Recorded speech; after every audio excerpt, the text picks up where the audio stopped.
I'm Jinder Singh Boora. I'm a circuit judge. Currently, I'm based in Stoke-on-Trent, Northampton and Leicester, so 3 courts. I'm doing primarily criminal work, heavyweight criminal work, serious assaults, rapes and robberies. And amongst all that sort of work, I'm also doing civil work as well, involving private parties. Perfect. Okay, so how did you come to a career in the judiciary? I started firstly as a barrister, and very early on, I think I might have been 13 or 14, I decided I wanted to become an advocate, and the route into advocacy in this country is becoming a barrister. And the reason for that is to watch TV programs, American TV programs, and had these glamorous looking men and women with perfect teeth walking around a courtroom and often getting an acquittal against the weight of the evidence. And I thought, yeah, I want to do that. It was a big day for me, obviously, my circuit judge interview. It's something I've always wanted to achieve, the post of circuit judge. So I left the station at Blackfriars and I had this impression in my mind, am I really good enough? Because I knew when I would get there, there'd be other candidates there waiting in a waiting room to be interviewed. Most of them would be from Russell Group universities, Oxbridge.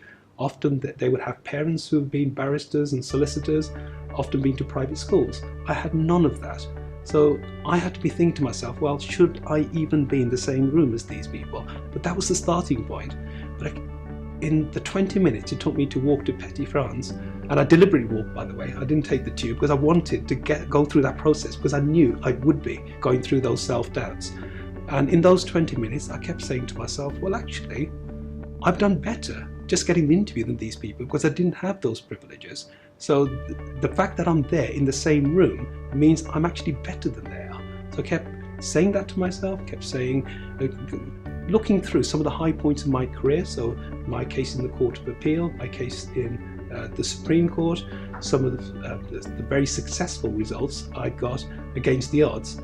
And by the time I got to Petty France, I thought to myself, well, actually, now that I've persuaded myself that I'm actually up to the job, in fact, too good for the job, I'd have no problem at all in persuading them. And that's when it sort of all of a sudden clicks and coalesces into this view, well, actually, they'll be lucky if I say yes to any offer they make me.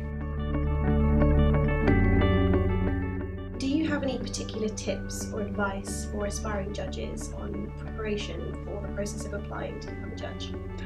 Find an existing judge or a senior lawyer to give you tips on how to fill out the application form, because now it's competency-based interviews. So the application form needs to have lots of examples, and to give you tips as to which examples are your strongest, because often a candidate lacks that objective element which somebody from outside can apply. And once you have those examples, to augment them with additional examples. So if in a particular case you think, well, actually that showed I was able to communicate effectively with somebody from a disadvantaged community, make a note of what you did that made a difference in that particular case. Then take that evidence, because the note then becomes evidence which you can use in your competency-based application form, and then incorporate that either within an existing example or create a discrete example out of that. And then when you have the form completed, have additional examples which you can use at interview. But often, once you've got a good form, the examples are there, and the interview is more about expanding on the existing examples. So effectively, get help from outside and make sure you note every time you've done something right.